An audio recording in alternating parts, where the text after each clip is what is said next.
Welcome to the Virtual Ball Boys podcast. My name is Chris, and I am joined once again by my good friend, Matt.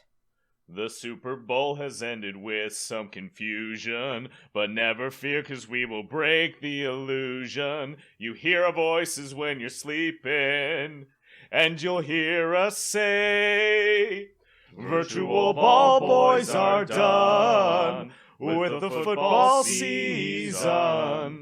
Travis Kelce is our dad. Don't you cry no more.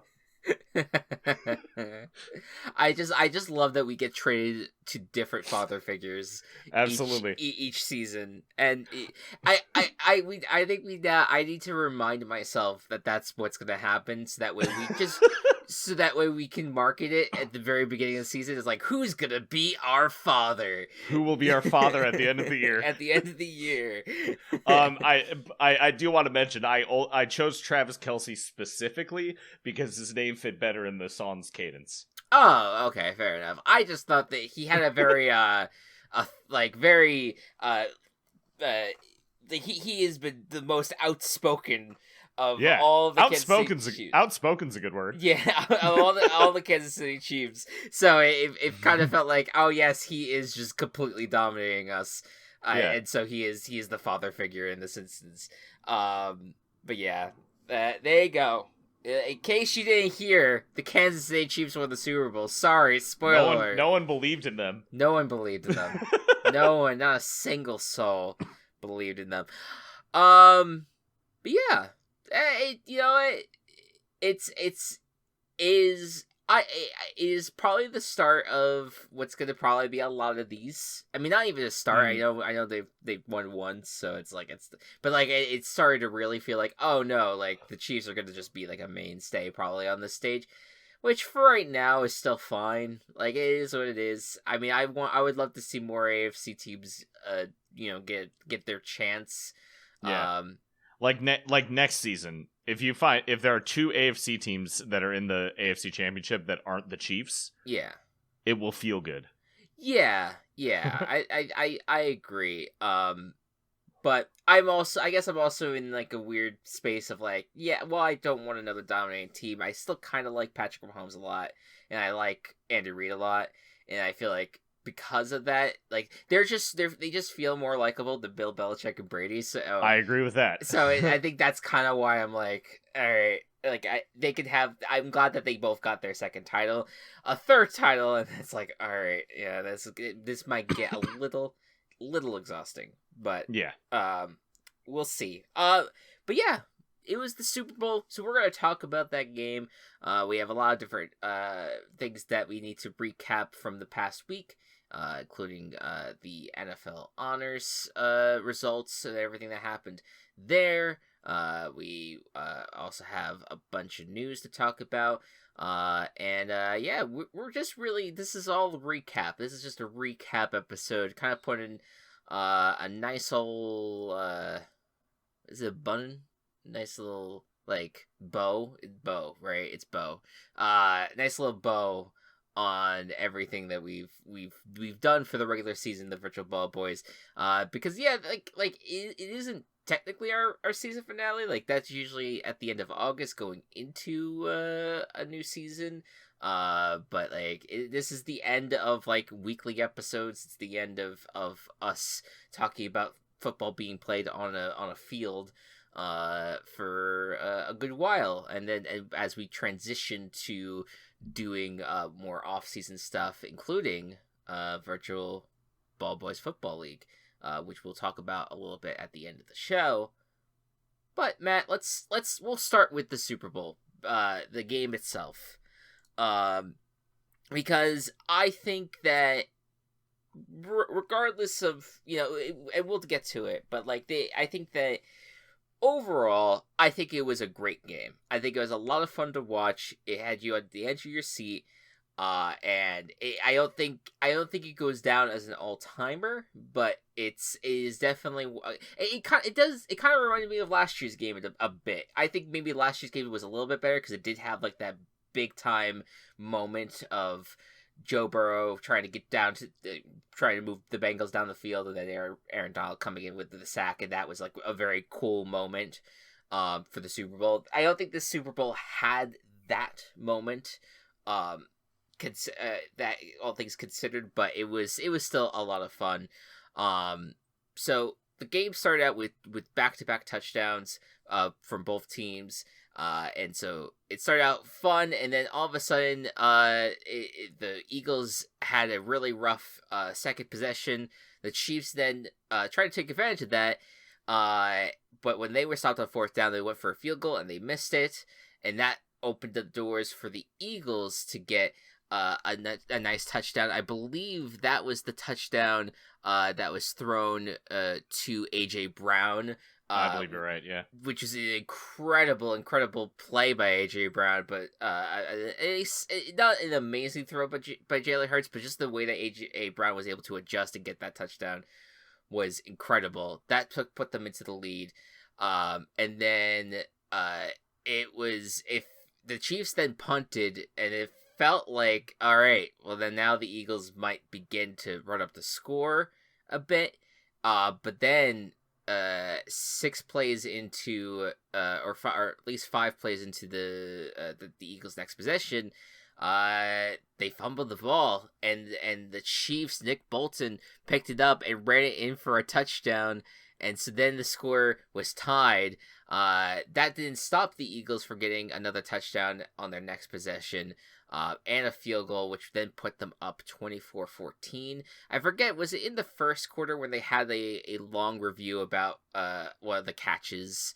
There was at least 2 reviews I remember regarding. I forget when exactly those happened. Yeah, there was at least one possession where it looked like the Eagles had the ball or had the catch, but for some reason it ultimately it was almost knocked out for a fumble, but it ultimately was ruled it was not a caught ball, and it just goes back to the long debate about what is a fucking catch, and I don't understand why we need to keep on having this discussion, and everyone could thank the Megatron catch from whatever years it was that ultimately changed the what a catch was for the rest of the time, and having to debate that. So at the end of the half, it was 24-14. So the Eagles were in pretty good shape, but I think all of us understood that it was still the Chiefs, and anything could happen. It was also near the end of the end of the first half, rather, that it looked like Patrick Mahomes got injured again, or at least re-aggravated the injury that he had been dealing with. And so there was a little bit of a question of whether or not he would even play for the rest of the game at this point. And so then we got the Rihanna halftime show. Matt, what did you think of the halftime show? I thought it was good. I've noticed that, like, a lot of the, I don't know if it's the way they broadcast it or what in like sound or video, but it feels like the sound that comes through on TV past couple years has not felt like it's a live performance. Like, it feels very like overproduced, and I'm not a huge fan of it. Yeah, that's fair. The sound specifically, I thought, like, staging wise, it was fine. Not the most extravagant, but Rihanna's also pregnant, turns out, so yeah, I get why she couldn't do anything like super massive. Yeah, a lot of jokes about it being a Smash Bros. Stage. 100%, yes. Which is earned. Yeah. Which was funny. But yeah, I thought it was really solid overall.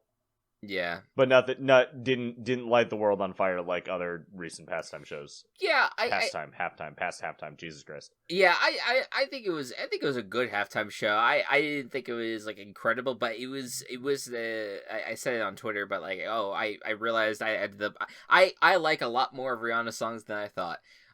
Because she just has like so many hits, and you just kind of forget after a while, like, oh wait, that was Rihanna that actually sang that. And so yeah, she's incredible as an artist. I'm with you though. It gives me like Thanksgiving Day parade vibes of like when everyone obviously is lip syncing because no one's like actually wired up to anything, so they just give them like the phone microphones and then play their songs. It did give me a little bit of that energy during the performance, but yeah, I just was like, oh, okay, no, like this is a really cool soundtrack. And then I loved all the people that, like, the outfits that the people were wearing just reminded me of like a bunch of people like dressed up as marshmallows just running out onto the field. I thought those are just very funny shots. I always just try to look for the meme worthy stuff absolutely. for halftime. It didn't quite deliver on that front outside of like the low hanging fruit of, oh yes, this looks like it's a Mario Bros stage or a Smash Bros stage or whatever. And so yeah, no, it was good. But yeah, nothing amazing either. And so then we got back into the game, and right out of the gate, the Chiefs got back into it with a really nice touchdown drive. And then the Eagles kicked a field goal. This was a tight call. I think this was the one that was once again another pass complete that looked at first like it could have been ruled as an incompletion because of one person not like the person that caught it Goddard, like, looked like he had his foot up in the air, his back foot up in the air when he caught it. It turned out to not really be the case after the Chiefs challenged it. So I thought that was it definitely was like, okay, this is going to be a game that the officiating at the very least is going to be talked about in some capacity because of these two challenges, or at least two like catches that we don't know whether or not they were truly catches. And then then there was it almost because of because that was ultimately ruled a catch, it felt like, okay, the Eagles could go get the touchdown. Did not happen. And the Eagles instead settled for the field goal. And then because it's 27-21, of course, the next drive would have Patrick Mahomes going for the touchdown. And they ultimately do that. They take the lead. And it ends up getting kind of exciting at the end because you have, even though the Eagles punted, the Chiefs score a touchdown, so it's 35-27. Then the Eagles get marched down the field relatively quickly, get a touchdown on their end, and then also get the 2-point conversion. And so things are starting to feel like, all right, now let's see if let's see how the rest of this plays out, because I believe that there was a good amount of time left in the fourth quarter where even if the Chiefs scored a touchdown, the Eagles would still have time. However, the key play of the game was unfortunately yet another officiating. I don't even want to say it's a snafu, but it was kind of like, could you have called it? Could you have not called it? It's up in the air. And it's one of those things that, like, they maybe would not have called that earlier in the game. That's the thing. Or, like, anything like that. Like, it was so much like you wouldn't have, like, it... The way the rest of the game was going, the way the rest of the game was being officiated, it didn't feel like that is something that would have been called, right? Right. So and that's that combination. Specifically, James Bradbury got called for holding on Juju Smith-Schuster, right? Which led to the Chiefs being able to, like, get another play. They were able to run Jerick McKinnon to the 2-yard line. Jerick McKinnon went down, and then they ran the clock out, kicked the field goal, giving Philly, like, no time to do a Hail Mary kickoff return, whatever the fuck. Or no, they got to run, like, an actual play, but it was not anything substantial. Right. It would have taken a miracle to have actually succeeded in that drive. Yeah. And so it's basically, it was on Bradbury, unfortunately, he tried to, he got a little bit grabbing on the jersey, and he got the penalty, and I think a lot of, especially Eagles fans, who are super upset by the call. It is worth noting that after the game, Bradbury did own up to it and said that it was defensive holding, that the refs made the right call. It just comes down to, would it have been in any in another? I just feel like, generally speaking, there is a point in these NFL games where, especially in one that of this high stake, it's a fucking Super Bowl, that when it's this close and there is like other thing, like they usually let them play in a high stakes moment like that. I think that's what makes it even more surprising. Like you were saying, Matt, like they usually maybe pick or choose when they do it. I would think that it would be in this circumstance, in the moment where it could decide a game, that you would not throw a defensive holding and you would just let the call stand, and you would have the Chiefs instead, kick the field goal, go up 38-35, and then the Eagles would then have their chance to potentially go down the field and either kick a field goal or go for the win with a touchdown. And it's like, a lot of this too is like all down to timing too. If this happens even at the end of the first half, no one gives a shit. Yeah. It's like, oh, that's kind of silly, and then you move on. But because it's at the end of the game, it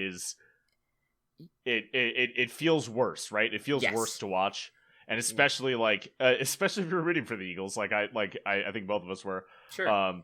It feels like, well, okay, yeah, all right. Like it's kind of like a bit of a gut punch. But I think for me, I just root for a good game, and I'm just kind of like, to have a game kind of feel like it got robbed of like a really special ending.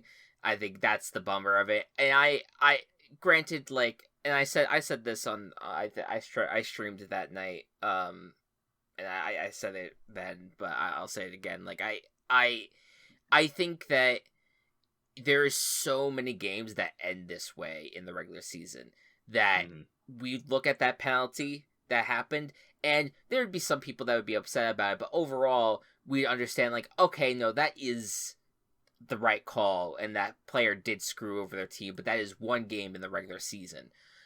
Yeah.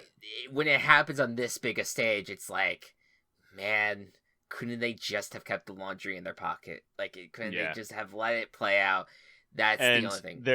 There's also there's so much more of the game too. Like, if Jalen Hurts doesn't fumble that, right, they're in a completely different situation. If Harrison Butker made that earlier field goal, they're in a completely different situation. Like, going both ways on both teams. Like, that's part of the game. Is weird shit happens. What I do like, and what I think is good, and I think is a good lesson to take away, is how the Eagles responded in all their post-game press stuff. Yeah. It was all very much like, we could have played better. Like you said earlier, James Bradbury was like, yeah, that's holding. Like they all were like, it sucks, but we blew it, essentially.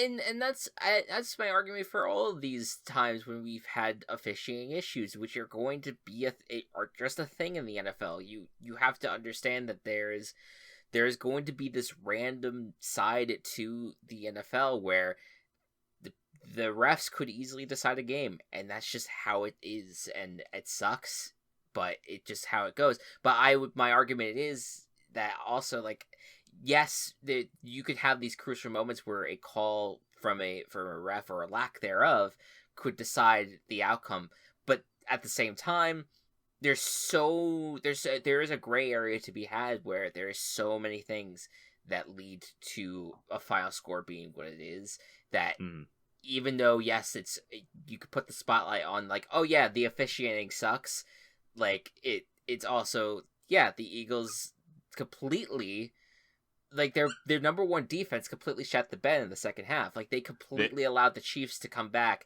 And that not to take anything away from Mahomes, and again, what an incredible player Mahomes is, and that what the Chiefs were able to pull off on offense, like, it is they did great, but that was the single greatest offensive line performance I've ever seen in a postseason. Holy shit, 100%. Like, the Eagles defense set like are sacking records this season, and the Eagles offensive line let in 0 sacks.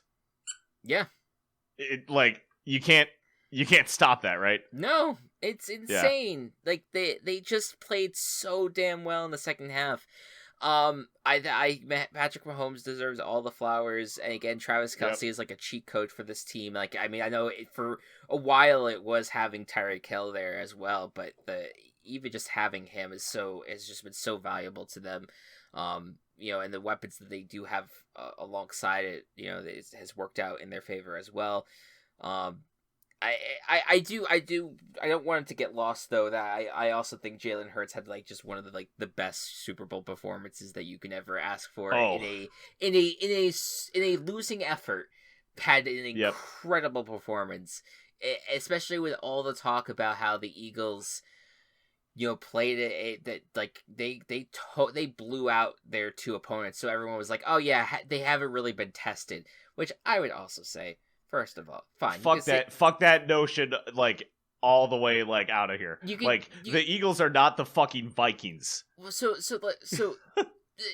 mainly, I think they're mainly talking about those 2 games, and, like, look, fine. Yeah. You can say that about the Giants. Fine. The Giants weren't even supposed to be in the divisional round. So, take that. But, you are completely, like, dismissing what the 49ers defense that 49ers defense was still pretty freaking strong, and Jalen Hurts did not have like the best game in that in the NFC Championship game, but like they still ended up winning that game handily. And yes, I understand, like, if Brock Purdy was healthy, like, who knows how that game would have played out, but right. Like, I think you have to respect that they were in that game, and they were completely in this game, and Jalen Hurts was playing out of his mind, and his the 2 weapons of Devontae Smith and AJ Brown were great, and it just didn't work out for them, and it again, the second half was really the big one where Patrick Mahomes, where it looked like he was going to be out for the rest of the game, he was like, no, he once again held true, and he played out of his mind. And a lot of people were pointing out like the scramble that he had, I think, to throw one of the touchdown passes or throw the ball down the field. That was incredible. Like, he is probably going to end up being like the best he's definitely the best young quarterback to ever enter the NFL. Whether he'll become the best quarterback ever is yet to be seen, but I don't doubt him at this point. I don't think anyone should. Congrats to Kansas City. It is gonna be harder to root for you in future years, but I respect the hell out of change your mascot. Yeah, change your mascot. Change your mascot. Yeah, like I don't mind anything else about this team, but fucking change your mascot. Change your fucking mascot. You can win all the Super Bowls if you want. Just change your mascot. Just change your mascot, please. So yeah, that's Kansas City Archers. You got it. You can keep Arrowhead. Right, there you go. That's a good way to put it. It's a good way to put it. Yeah. So that was the Super Bowl. That was the game. I do want to like give one more quick thing. Yeah, because as I was watching, and maybe this is why it hurt a little bit more. Sorry for this week. I have a dog. That's okay. We know. Letting viewers reminder. Yeah. But I don't know if it was pregame coverage or something they said like during the game, but there was a note on Jalen Hurts specifically that kind of like I think Jalen Hurts might be one of my favorite players in the NFL. Period. Mm-hmm. Because one of the things that they said was about how he didn't end up where he was, like how most players do. Like, he had a very strange life path, and it's just kind of one of those messages of like, when it comes to like career shit, right? Life throws a ton of curveballs at you, and even if things don't go the way that they happen, you can still push through, and you can still end up where somewhere good and somewhere that helps you and makes you better. That's kind of the shit that I've been going through the past 5 years or so. So sure. really relate relatable. to him on that level. So Yeah. good on you, Jalen Hurts. Love watching you play, and I hope the best. You have made me a huge fan. Yeah, it's a great story, and I think we're gonna, you hopefully see that this Eagles team is gonna continue to be, we talked about it, uh, whether it was last week or the week before, that the Eagles are built to continue to win. Yep. And so they're in great shape, and the Chiefs are going to be the same thing. So we are. This is a very likely. There's a very likely scenario that we're going to see these two teams face each other again in the Super Bowl, for all we know. But we'll see. We'll see how it goes. One last thing for something during the Super Bowl. Yes. We had our. So technically it's our third annual commercial draft, but it is the only the second one that we're doing as part of the podcast. I actually looked into this, Matt. So the first time that we did this was that was the one that was the close battle. Okay. Where we actually were tied 4-4 at one point, and it was like there was a Robin Hood. I think I drafted Robin Hood, or you drafted Robin Hood, and I had like another commercial. I forget what it was, and you ended up getting it, and the commercial that I chose never even aired. That's right. And I was just like, what the fuck? And then I think last year was the blowout. I don't know what happened with that, but that was the one that was that I like. You just like a 5-1 or something ridiculous like that. Yeah. So this year ended up being a lot tighter. I believe the first commercial to air out of anything was the Pepsi Zero Sugar commercial, which I drafted. Yep. There was something weird with that where I thought that was one commercial with both Ben Stiller and Steve Martin. Steve Martin, yeah. And so I was like, okay, well, I kind of hope that at least the other one airs soon, and it did. It ended up being like very early that they aired the other version of the commercial. I was like, okay, so that made me feel a little bit better. So yeah, that aired, and then it was the Squarespace Adam Driver commercial that aired, which was followed by the TurboTax Dancer commercial. Was the second one that aired, and then so then I was down 2-1, I believe. And then we ended up having it tied around like the third quarter with like the Doritos Jack Harlow commercial. Yep. And then it was you took the lead with the Miles Teller Bud Light, and then I had a scenario where both the Crown Royal Dave Grohl commercial and the Mr. Peanut roast commercial aired back to back. And so it went from a 3-2 deficit for me to a 4-3 lead. So I was like, all right, hell yeah. And then we were waiting for 2 commercials for Matt, 1 for me. And luckily for me, the Workday, Ozzy Osbourne, and a bunch of Rockstar commercials aired. And that solidified my first ever victory for the commercial draft. Yeah. So I was very happy with that.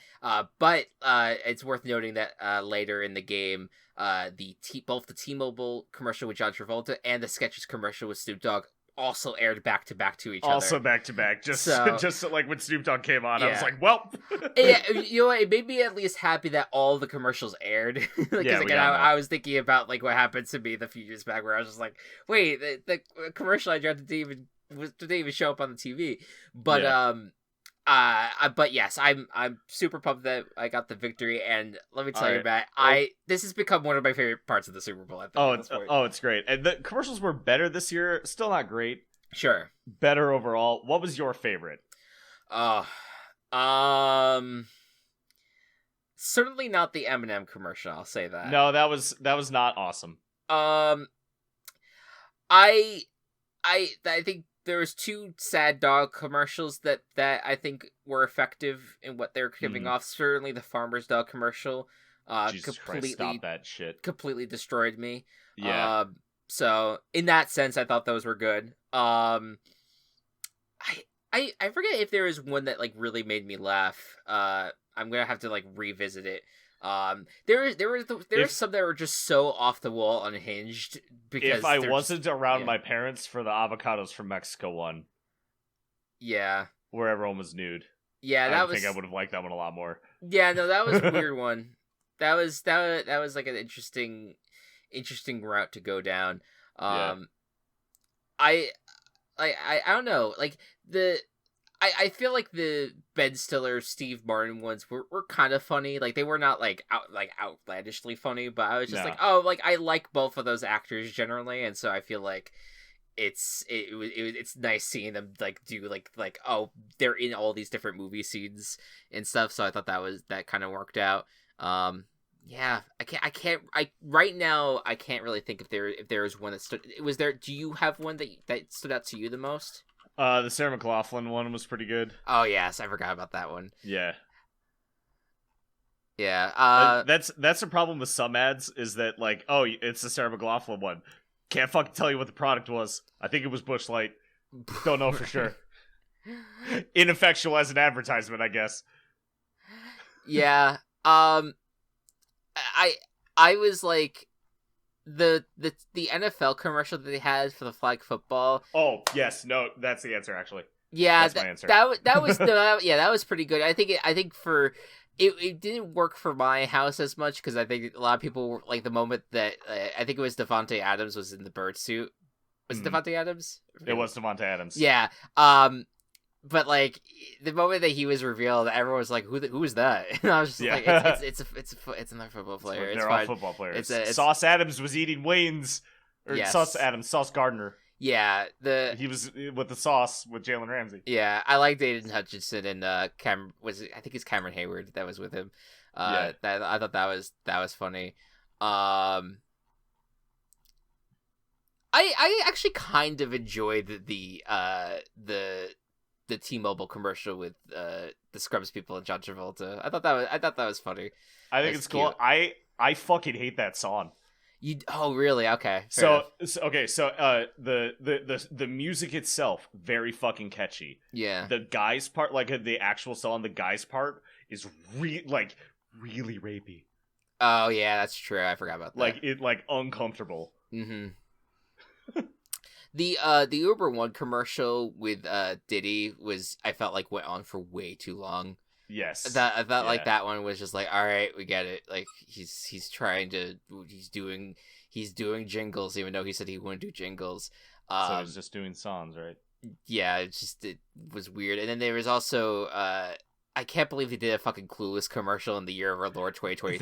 That was wild. Yeah, that was a bizarre one. I had someone in high school who like basically was like, that is the best movie ever made, Clueless. I was just like, all right, more power to you, I guess. Like, Breaking Bad popcorners. I actually like that one. Yeah. Actually, you know what? The unequivocal worst commercial I think of the night might actually have been the Kick of Destiny, because that was so anticlimactic, and also fuck that shit about being live. It was not. It was absolutely not live. It was absolutely not live. I forget who I was like, or someone on Twitter was like, oh, they couldn't have shot until he missed or until he made it. I was like, it's funnier if he grovels. Right. It's funnier if he's like upset that he missed. Yeah, no, 100%, and like objectively funnier. And if people bet on that, that's really bullshit. Like that whole thing was just that. Well, it's not. So they weren't betting on Gronk making the kick. It was like if you did a bet, you got a certain amount of stuff. Okay. And then like you got it. They gave it out. They gave it out anyway. Okay. I see. Yeah. It's definitely hit or miss, but I think overall it's still a fun part of the game, of that you see what wild shit they're gonna put celebrities through, and you know we walk away with it either like oh man, that was a great commercial, or we just walk away and forget that ever happened, and so it's perfectly inoffensive at the end of the day. Unless you're the Jesus commercials. Unless you're the Jesus commercials, Listen. You can use that money in so much better ways. Right. This is my problem. This is my problem with it, and then we can stop getting. We can stop this part. No, it's okay. you can use that money in so much better ways than buying a fucking Super Bowl commercial. If you truly want to, like, follow your religion, I guess. Those commercials are just fundamentally bullshit. By the way, like this is not me a commentary on Christianity at all. No. They market themselves as being super like progressive, like everyone's welcome because he gets us, because Jesus gets us. It's all backed by conservative, horrible human beings, like just that are doing like that are basically doing the exact opposite of whatever, doing everything that are like in their power to do terrible things to the people that are trying to market their religion, essentially. Right, yeah. So it's just it's bullshit. It's all bullshit. With that, let's take a break and we will get to the rest of the podcast. I forget what we're doing. More recap stuff. Yep. Hi everyone.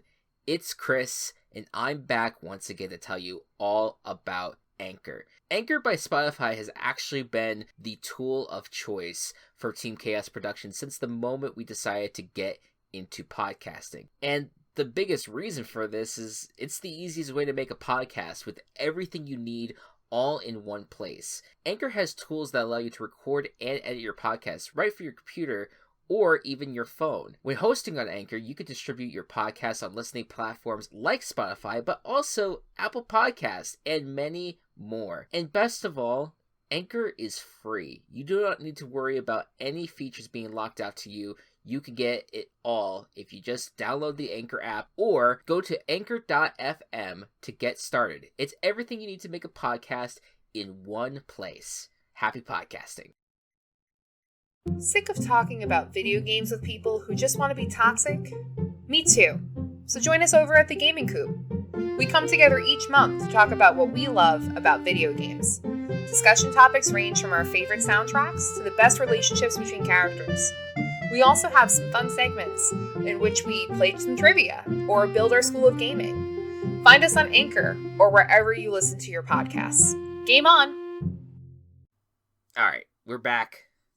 Let us continue with our recap. The NFL Honors happened on the Thursday before, and again, if you listen to our podcast, probably the moment it came out, because the results would already be in. But you know that I got everything 100% correct. Look at you.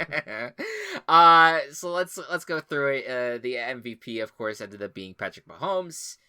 By the way, no surprise. Mahomes first MVP to win the Super Bowl since the year 2000. That's crazy. That's a curse that is finally broken, and we no longer. And I think he also broke the Madden curse, or was one of the people who broke the Madden curse. So.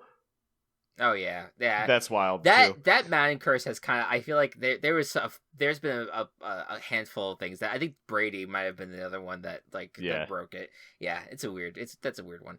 Offensive Player of the Year was Justin Jefferson. Well deserved. I do want to mention I did write Jalen Jurts for MVP. Sure. I didn't notice it until now. Fair enough. Defensive Player of the Year was Nick Bosa. Okay.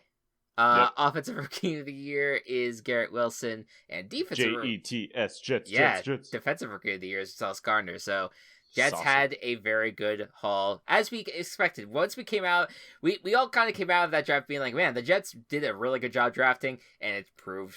And it turned out they did a really good job drafting. Yes, yeah, right, yeah. Yeah. Like, that completely proved to be true. Yep. Coach of the Year, Brian Daboll. So good There night you for go. New York in the and looking towards the future, I guess. Overall, comeback Player of the Year ended up being Geno Smith. Good for him. Good, yeah, absolutely. And then I don't know if they even present this on stage, but the assistant coach of the year ended up being D'Amico Ryans of the 49ers. For a very nice defensive unit. All right. Here's some headlines that we missed over the course of the last week. Not everything here is not everything's going to be covered, but just the things that we wanted to highlight. Starting with the Eagles coaching staff has been basically been two of their key assistants basically are now head coaches after the Super Bowl. So we'll start with the Colts head coach is now Shane Steichen. Yeah, whatever. He's now the Colts head coach. Don't know really much what to think about this because I forget, is Nick Sirianni the offensive guy or defensive guy? I forget. I believe he's offensive. Yeah, he was the Colts OC. Yeah. So yeah, I mean it's that was a the Colts were good back when Nick Sirianni was there with Frank Reich, and then continuing that tree with Shane. I don't know. We'll see how it goes. And Cardinals got their head coach in Jonathan Gannon, who was the Eagles' defensive coordinator, which also makes sense, considering the fact that defense was one of the best in the league. Yep. So both two of the best defenses in the NFL with the Eagles and 49ers, both of their defensive coordinators became head coaches in this cycle. Makes a lot of sense. But yeah, I guess the only thing to really say to those situations is just kind of like, all right, well, the Colts are in a complete rebuild state at this point. We don't know what the future is going to be with them. The Cardinals, it's more like you kind of you have a franchise quarterback and you have some talent. You kind of do want to try to win now. So I think Gannon maybe be in a much more difficult position, but we'll see how it goes. And the other thing too is, once again, another cycle where all right, we did get one black head coach hired, but it was I think overall a net zero situation since Lovie Smith was fired. And and once again, Eric Bieniemy doesn't get hired, and it's continuing issues with the NFL being dicks. Yep. God, one note on Bieniemy, I've seen a couple things where he. The reason he's not getting hired is ways that he treats players in the locker room or something. LaShawn McCoy came out and said something like that. Or the whole thing of oh, well, he has to prove himself not being under Andy Reid. So he's getting Ravens and Commanders OC interviews, right? Right, yeah. And then a podcast I was listening to today said it was funny. It would be horrible if Gannon reached out and said, "Hey, do you want to come be Arizona's OC?" It's I just kicked you, or you just kicked my ass, and now you have to work under me. right, yeah. So my hope for him is that he goes to the Ravens or the Commanders and is really good, and then gets a head coaching job, even though he should have one by now. Yeah. It is absurd.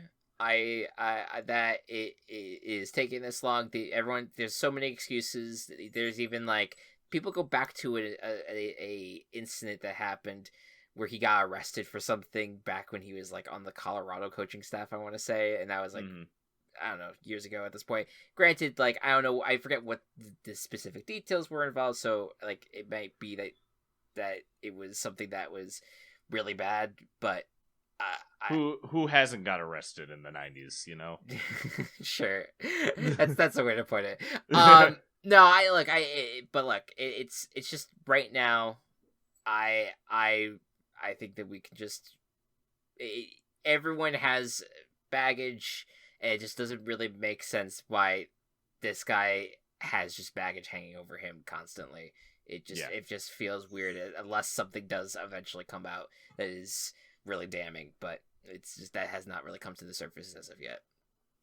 The Derek Carr, as expected, has been released. So he is free from the black and white, or black and gray, black and silver, that's it. Black and silver shackles of being in Las Vegas with the Raiders and having to deal with that organization. He can now sign with whatever team he wants. Matt, what in your opinion do you feel where would you like to see Derek Carr land? Well, on a personal level, I want to see him go to the Saints so that he's not in the Panthers. Sure. Sure. Fair. Honestly, I think best place for him would be the Jets. The Jets have a fantastic defense, right? Right. like, and especially like a year forward, like that defense is going to take a leap. And I see like the offense minus the quarterback on the Jets is so fucking good, especially if Breece Hall's totally healthy. You got Breece Hall, you got Garrett Wilson. You get your offensive line back healthy too, which ended up being get really good for them in the early starts of the season. Exactly. Full offensive line healthy. Like, Derek Carr in that situation becomes a Jimmy Garoppolo for the 49ers. Yep. And I think that's a perfect fucking place for him to be. Yeah. And Jets could even go for Jimmy Garoppolo, granted. Right. Jets could also get Jimmy Garoppolo. But, like, that type of player, right? Yes. Who will not lose you the game. Yeah. Because you have an amazing defense and you have an offense that can support not lights out quarterback play, but really, really competent quarterback play, which Derek Carr always has. But he's been stuck on the fucking Raiders, who have never gotten it together when it matters. Yeah. So, yeah, I would like to see him go to the Jets. Please not the Panthers. I just like Panthers. They need to draft someone, or Matt Corral needs to like be uninjured and see what they get with him. I don't know what the deal is going to be with the Panthers. Yeah, but I mean, look, I definitely feel like, I definitely feel like he has had a lot of great moments in the league in terms of really being a solid quarterback. I mean, he kind of had almost an MVP like season the year that he ended up almost getting the Raiders to. He did get the Raiders to the playoffs, but he ended up getting injured, getting out for the rest of the year. Man, that was I was so sad because the Raiders were my like AFC Super Bowl pick that season. Yeah, too. Yeah, they were great, and so like you kind of are waiting to see that side of Carr ever return. We don't know if it'll ever happen, but get him in the right situation. I could totally see it happening. So yeah, I'd be curious. I will say, Matt, though, I've been looking around at the league and looking at all everyone's current quarterback situations, and I feel like, and maybe this is a wild take. Maybe this is not something that is like not accurate. Maybe people could talk me down off of this. I feel like at least 3/4 of the league have quarterback questions. When I say that, it may not even be name the 8 solid ones. I think the Eagles. Yes. So let me start up before I even continue. Let me state this: there's some of those teams that I feel like their quarterback should be locked in. I think that quarterback should be locked in. It's just the fact that the aura of what's happening, there might be a chance that they do something dumb and get rid of the quarterback. I can feel that. Okay, so it's Eagles, Chiefs. Yeah, Eagles, Chiefs, Bills, Bengals. I'm gonna say Steelers right now, just because they're gonna stick with Kenny Pickett no matter what. Yes, yeah, I agree with that. Pickett's solid. Browns, because they signed a deal with the devil. Yes. The Chargers, because Justin Herbert. Yep. And Jaguars, Trevor Lawrence. I will agree with those. Add the Cowboys, I think, unless that's the thing. That's the thing. Like, I'm like, yes, they should stick with Dak Prescott, but there is enough question marks and there's enough people being like, well, he was a turnover machine. Like, I could just see the Cowboys doing something fucking wild and maybe saying like, all right, maybe Dak Prescott's no longer the guy. I don't think Jerry Jones has the fucking balls. He probably doesn't, and I would be, and again, like, I think that he deserves a chance. Like, Dak Prescott's had many great performances in the league, and yes, there's times where he's a bit mistake prone. It happens. Like, I kind of feel like the kind of player that he is, he deserves the chance. And I feel the same thing about, like, Justin Fields, like, and being like, he should be the Bears quarterback moving forward. Don't get me started. I know. You can get me started later. Don't get me started right now. No, this is just surface level. I'm just saying, like, that should be an easy thing that they stick with Justin Fields. Say, and I would even say, like, the Cardinals with Kyler Murray, people would be like, well, what about him? And I'm like, I don't know. Maybe with a new regime, would they might stick with Kyler Murray right now, but like, could that change? Could something happen where they're like, we don't know if this guy's going to be the guy? Do they make a change sooner rather than later? I don't know what Kirk Cousins' current contract situation is. I know that he's not a free agent necessarily, but could they decide to move on from him? That's why I'm not bringing the Vikings into it. Like, there's definitely like a area where you could probably bring that number up a lot more, of like the teams that are more solid at quarterback, but it's just like there's just enough question mark and intrigue around the quarterback position going into the offseason for a lot of football teams that I kind of was not expecting. Yeah, and you putting it that way, like, you are absolutely correct. Like, there's so much weird shit going on, much weird shit in the air. The entirety of the NFC South does not have a quarterback. Yeah. So like that's just to kind of give you a beginning like look at like what the fuck is gonna even happen this upcoming year. Like, who knows how many new starters there might be, and we might have been saying something similar to this last year and maybe not have been as much turnover, but again, this is just potential things that could potentially happen. Who knows? Two quick notes before we begin to really wind down here. The Alvin Kamara was officially indicted for the assault incident that happened in Las Vegas last year. I want to say it was last year. Yeah. And so that happened. I don't know. I'm guessing that there's still going to be a trial and things like that.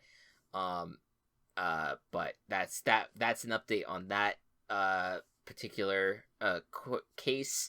And then the Bears, they bought the spot in Arlington Heights they've been eyeing for that could result in a stadium. It may not have to result in a stadium. That it is just leverage for if they can't get the improvements to Soldier Field that they want. That's really the only reason why they're doing this. I think. Yep. I like. Do you, Matt? The Bears, the number one Bears fan. Yes. The on this podcast, yes. Yeah, on this podcast, right? Do you feel like this team is going to move out of Soldier Field? I believe this team will move out of Soldier Field. Really? Okay. If they don't get something from the city. Okay. So here is the thing about city government right now, and this is not a political party statement. I want to put that very clear. Sure. But the city of Chicago and the Bears have not had a great relationship. The field at Soldier Field fucking sucks because it's not the responsibility of Soldier Field to keep up with. It's the responsibility of the Chicago Park District for some fucking reason. Yeah, that's wild. So that alone has always been shit. The fact that, like, they built, and I kind of dig it. I really enjoyed the few times I went to Soldier Field, how it's like the classic old building and then the fucking, like, UFO landing on top of it. Yeah. Almost. Like, I think I kind of dig it in a way. Mm-hmm. But it has put the building to a point where there's not much else you can do with it. And even the plans that they drew up for, like, what the new one would look like just they don't look great, right? Yeah. I'm not a huge fan of them. Getting to the stadium is also a logistical nightmare in terms of parking and transit and all that. And I actually, a few months ago, I didn't plan on it, but I drove by where in Arlington Heights where the stadium would be built. It's a big fucking lot, dude. Well, I would hope so. It's a big no, but like it's a big. It's like you even look at like the area that is covered on a map, and it's like, oh, that's not that big. It's a big fucking lot, right? Yeah. And I feel like with how stadiums are going, especially like more northern stadiums, also tending to move towards domes and enclosed stadiums. I think that building from the ground up and being one of these like destination locations is going to be a huge thing for the Bears. And you see that happen even with a lot of other teams, that like it's amazing what like a stadium lift will do to a team. The Vikings were like good, but not like one of the like perennial playoff contenders really until they got the new stadium in recent years, right? Sure. Yeah. The Falcons got they had their last season in the Georgia Dome where they went to the Super Bowl, but then Mercedes-Benz has been like one of the best stadiums in the country. Right, 100%. Well, Vegas. Chicago can host a Super Bowl.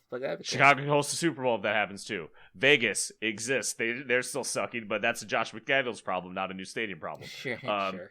Yeah. So like I want a new stadium. And I want it to be domed. I want to see the stuff. I've driven around Arlington Heights. As long as they get like a big fucking parking lot too, it'll be fine, infrastructure and traffic wise.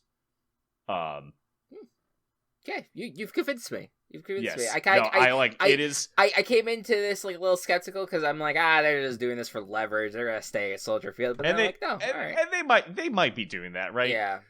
But also, the Chicago mayoral election is in 2 weeks. And that's like a big fucking. It's a big fucking deal. Like that's one of the biggest to the race. Like you mean to the race? Yes. Oh, that's fun. Yeah. It could that specific thing could make it so that Lori Lightfoot is not the mayor. That it feels like considering the many other important city issues in Chicago, I'm sure. Yes. That maybe the stadium shouldn't be like on the top of the ballot, but hey. Sure, well, whatever gets you elected, I guess. It's weird because like all the candidates are Democrats, but okay, well, that's hey. Well, that makes sense though, given that it's the city, they also all have questionable police practices. But that's fine. We can move on. You know what? That is many people of power, unfortunately. People in position of power. All right. So that is that. But that, you know what, that does make me excited. I'm always interested about stadiums and stadiums are cool. Yeah, stadiums are generally cool. I actually, on that note, I want to shout out a YouTube channel, 5 Point Sports, who has a ton of videos on stadiums, both like really awesome stadiums and like facts about them, but also the worst fucking stadiums you have ever seen. Hell yeah. I like that. I like it. Yeah, and with like Google Maps flyovers, it's he does good work. I rewatch a lot of his stuff just because it's like, oh, that's funny how shit that stadium looks. Yeah, and it's mostly like D3 colleges and minor league baseball stadiums, right? But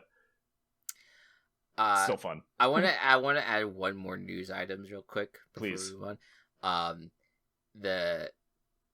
If anyone's been keeping an eye on the big old Twitter box, whatever we want to call it at this point, a deck or a feed, whatever, you may have seen one John Boyce tweet out just a sentence, all lowercase, working on stuff, and a screenshot of what looks to me, Matt, to be our future off-season episode, where we discuss 20,000.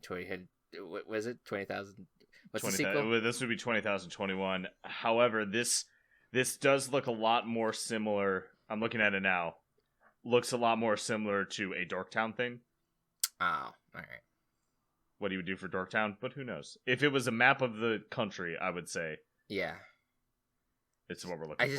I just feel like we're so close. Come on, John. We're so close. I need it, John. It's right there. It's right there for the taking. Yeah, but this does definitely look more like this definitely does look more like Dorktown. Oh, damn it. I even retweeted it from the Virtual Ball Boys account. Hey, like, you know what? Dorktown's still great. History of the Atlanta Falcons. Sure. Go watch that. Oh my God, no, yeah, like they do amazing, great content. Yeah. Have you seen History of the Atlanta Falcons yet? I started it. I haven't finished it yet. Both that and the Mariners. I watched a lot of the Mariners documentary and did not finish it. Oh my God. I know. I need to return to those. I'm right now sitting. I got hooked on the Psych Odyssey, which is the Double Fine Productions documentary on the making of Psychonauts 2. Nice. And it's all the behind the scenes stuff, like, of their process. It's like it's very like authentic in being like they show everything that happens in development, including like all like the really difficult decisions and stuff like that. It's really compelling. I'm enjoying it from that angle. So yeah, good stuff all around. So Matt, you finished the playoffs with a 9-4 picking record. That is better than my 8-5 picking record for the playoffs. Nice. What was our we had 2 games, 3 games different, I think. I think so. I think I think that the Jags Chiefs was 1. Yes. Jags Chiefs was 1. There was 1 in the wild card round that I got that you didn't. Yeah. Man, wasn't Giants Vikings. I'm actually forgetting a lot of what has transpired in the last week or so. I think, or the last week. I meant the last month, I guess. You know what? Don't blame you. In what feels like the last fucking 5 years of my life. Yeah. In the last week. Cowboys Bucks was that's one right. Split on, I'm sure. That's right. I do remember that. I think I went Bucks, you went Cowboys, and then the Cowboys won. And then did we split on Bengals Bills? No, we split up. No. Oh, we split on 49ers Eagles. That's right. Yeah. Yes, because that was basically for all the marbles, I think. Yes, essentially. In that we one. were, yeah. We were either going to choose the Bengals to win or the Chiefs to lose. I think no matter what. Pretty much, yeah. that was the circumstance for sure. So overall, our final pick records for the year. I sit at a 178-104 record, and Matt, you sit at a 174-108 record. Which, if you go back to last year, I believe both of us did better than our records last year. Nice. If I remember, yeah. Go us. It looks like the 2021 records. You were at 171-113, and I was at 168-116. So cool. I did like a 10-point swing. Essentially, you did like 3 or 4 point swing or something like that. The goal for me is to get under 100 losses. Yes, I think. Yeah, like I was able to do it for the regular season. Yeah. But I don't know if we could ever do it for our final pick records. That's tough. You never know. With fucking 17 or 18 weeks, yeah. Yeah, no, that is a very difficult thing to do. But hey, maybe we're gonna just have that magic one of these years. We'll see. Yeah. And one last thing before we end it off, we wanted to do a quick look back at some of our predictions that we made. Matt, do you remember your initial Super Bowl prediction was Bills Eagles, right? Correct. And did you say the Bills were going to win that? I said the Bills were going to win. So the fact that I predicted Eagles Super Bowl losers, let's go. Yeah, you did. Yeah, there you go. So that you predicted the Eagles Super Bowl runner up, which honestly is actually really good. It is insane how accurate I got that. I'm like that is the last time that I made a pick that was that accurate that wasn't like fully like a consensus type thing, you know, was when I feel like was when I said, oh, the Falcons are going to make the Super Bowl in like mid-season, the season that they made the Super Bowl. Yeah. Yeah, I think that's one of your best calls. Your best called shots for sure. Yeah. That is my favorite pick that I've ever made. Yeah, probably. Until next year when Justin Fields, DeAndre Hopkins, and the Rookie of the Year wide receiver, sure, makes Super Bowl. Yeah, 100%. Yeah, that's you know what? Who knows? You heard it right here. All right, so. The real quick, I'm gonna go through. So I was all over the place. I had Chargers over 49ers, and then which granted both of them made the playoffs and had a good shot at maybe making a run. Both of them, certainly the 49ers did. Chargers blew it. Yeah, 49ers one was I think really good. Yeah, despite the fucking turmoil that they went through. Yeah, I mean, granted, like it was like we didn't even know if Trey Lance was going to be great, and it turned out he only was played in a couple of games, and then Jimmy Garoppolo got brought back in. And considering the 49ers journey, the fact that they made it to that point as close as they did to the Super Bowl, I'm like, all right, that's commendable. I then switched because the Chargers were on a downswing. I switched to Ravens over 49ers. That was a bad call because basically once that was right when the Ravens peaked, and then they was just all kind of downhill from there. And then the Chargers actually started playing well again. Yeah, exactly. Like I should have stuck to my guns with the Chargers, but it was just the moment in time.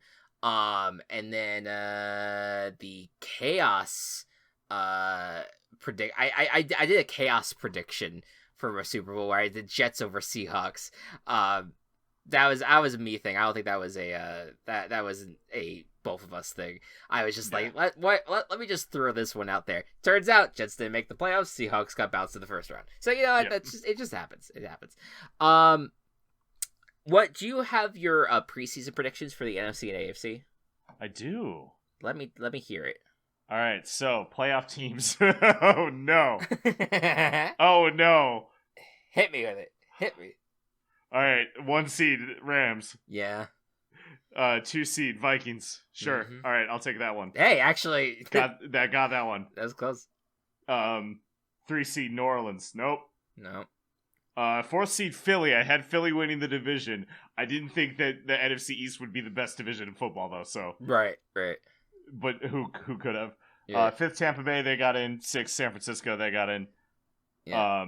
And then Green Bay. Fuck! I have never been so happier to be wrong.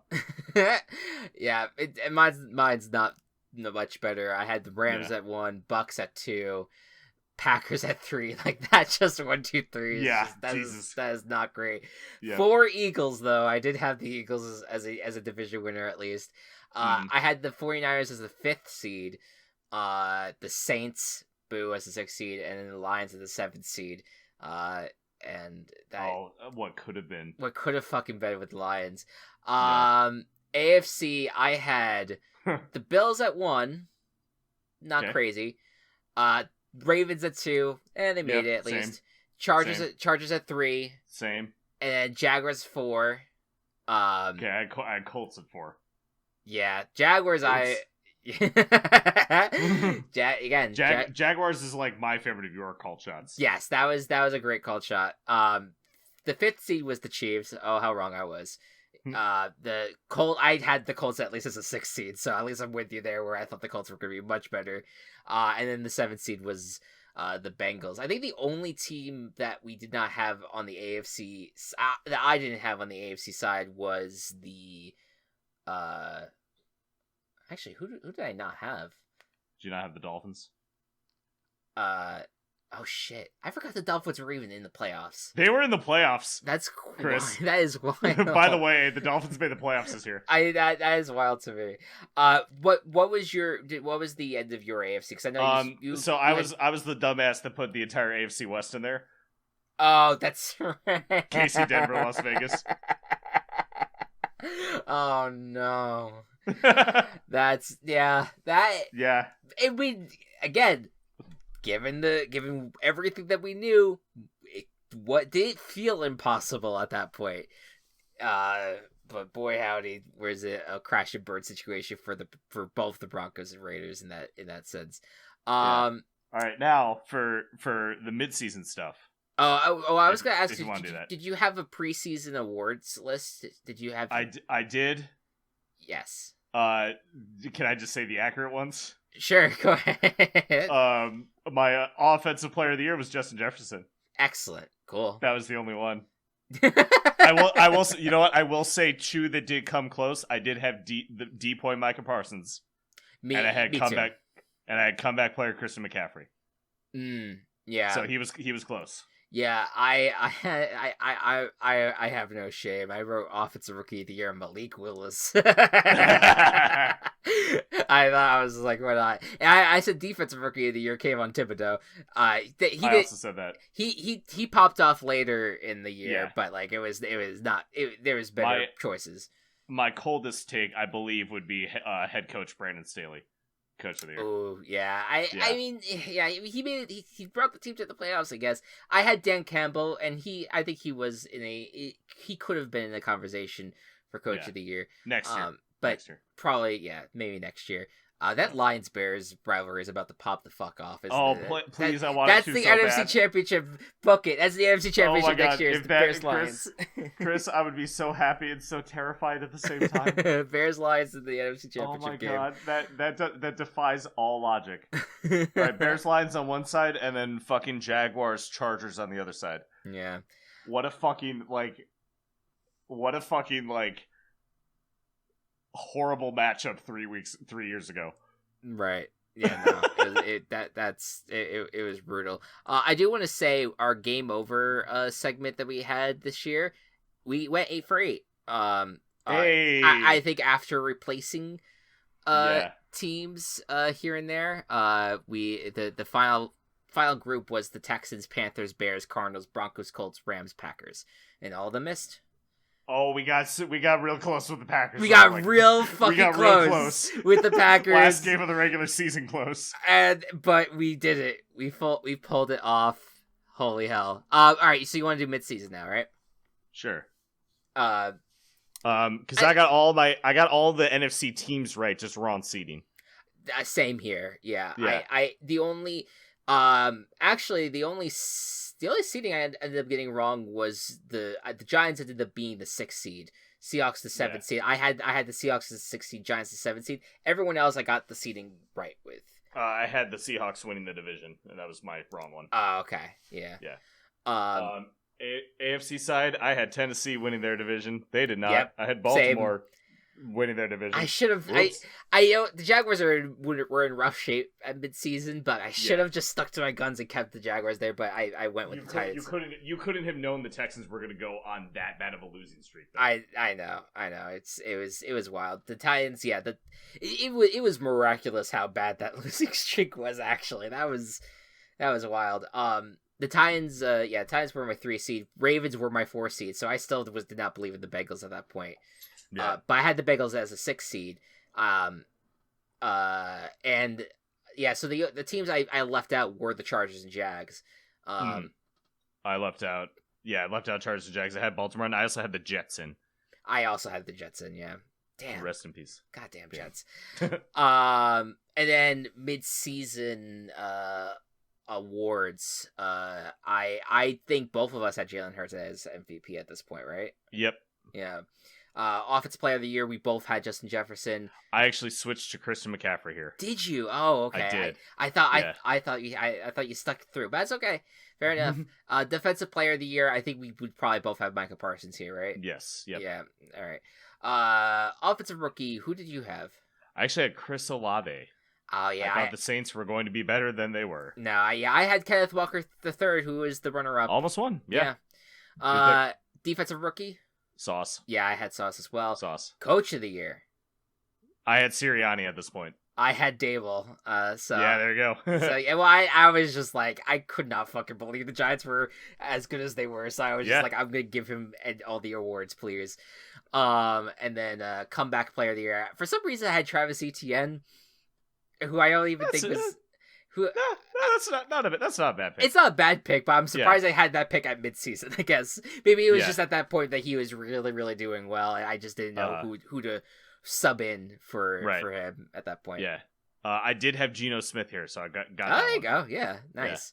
Yeah. Cool. So there you go. That was how we basically shaped out in terms of our predictions. Matt, I just want to throw one thing at you, a little bit of a curveball. Sure. Give me your Super Bowl matchup for next year. All right, so I'll have a realistic one. Okay. Ooh. We could do a realistic one and then maybe a dream one if you want. A dream one that I could that could happen. A dream one that could happen. So I'm gonna still go Bills. I think it'll be their year. Okay. But maybe it's between Bills and Bengals. I'm gonna go Bills. Okay. And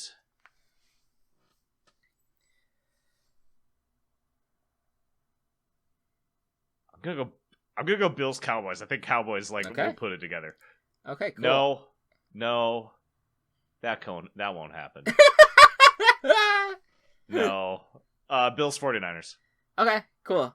I'm gonna stick with the Eagles. Okay, and I like it. I will put the Bengals up ahead of them. All right, I think that would be a good. That was the uniform matchup I was kind of hoping for. Yeah, that's a good looking matchup. So I'm gonna. All right, and now Bengals Eagles. And now our dream one, of course, is gonna be Lions Jaguars, right? Yeah, that's actually really good. That's really good. I don't think I can get much better than that. Yeah, I can't. I don't think I can come up with a better one. Yeah, that's such a fucking funny matchup. It is easily Jaguars, because I don't even think there's another AFC team that I look at where I'm like, oh man, that's spicy. That's a fun one. Mm-hmm. Like a fun out of nowhere one almost. I feel like Jags would be great for that. I mean, I could say Giants Jaguars. Could say Giants Jaguars, but no, I'm a Giants fan, but I love the Lions, and I feel like I like the Lions, what they're doing a lot. Mm-hmm. So let's ride together with the Lions and Jaguars, and that Lions will beat the Bears in the NFC Championship game, and the Jaguars will beat the Jets in the AFC Championship game. Yeah, that's a pretty funny matchup. That's pretty funny. That is unhinged NFL. Unhinged is the perfect word. Is NFL right there. That we're dreaming of right there. All right. Well, folks, thank you all so much for being on this journey with us to get another season of the NFL is in the books, and it was a lot of fun. It's always a blast to do this. It's always a blast to pick games. If you're gonna drop off and then wait till the regular season to tune back in, totally fair. Totally understand that. You choose what you want to listen to. Choose what you want to consume. No biggie. But if you want to stick around, what the future, at least the immediate future. So all right. So the immediate future for the VBB is a little weird, just because of IRL circumstances, because of just the fact that we're still kind of getting the prepping done for VBBFL as well. So for the most part, we're gonna have episodes occasionally. The goal will probably be do every other week for now. And it will come and we'll talk about the latest NFL news, and we'll do any little segments that we want to come up with. We'll certainly cover free agency and the draft and all that stuff. Yep. The goal would be probably to have to start VBFL probably in May. I want to say that gives us enough time to get people together, to do drafting, to get the stats together. Giving us enough cushion to kind of really build the league. And again, May, maybe June. We'll see.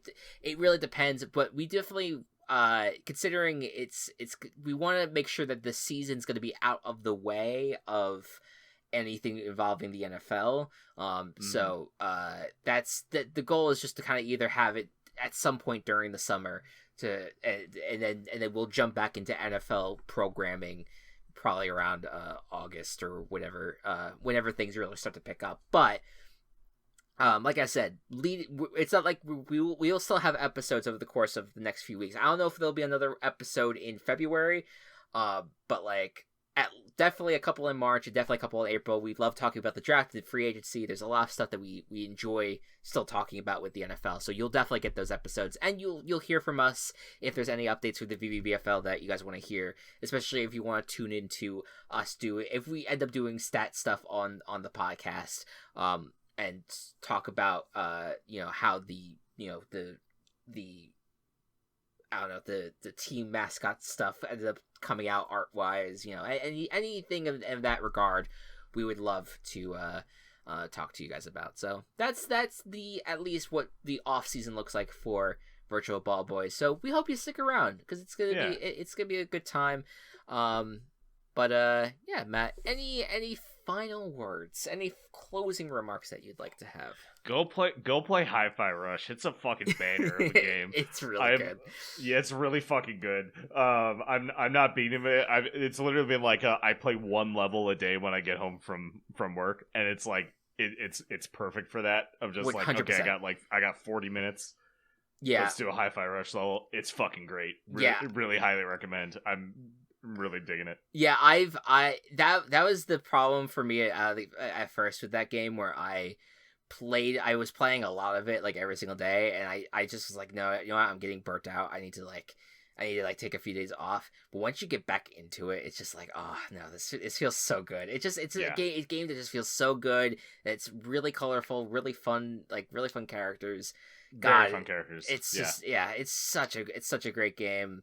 Definitely check it out. The fact that it was like a shadow dropped game with like no press or hype or lead up or anything, like really great. Yeah, it's already one of the best games of the year, and it's been critically, and I hope a lot of people are picking it up. It's really exciting, really fun stuff when something like that happens. So yeah, go check it out. It's great. But yeah, folks, thank you all so much for listening and taking in this podcast. We've actually had some pretty decent viewer numbers, if I want to say, like, nice. Like at least double-digit views per episode. Excellent. That's you know, like I will take that any day of the week. Anyways, but we will reconvene very soon. Thank you all once again so much for listening, and we will see you in a couple weeks. Good night and good ball. Virtual Ball Boys has been brought to you by Team Chaos Productions. Find us on Twitter at Virtual Ball Boys and find more of our work at Team Chaos Pods.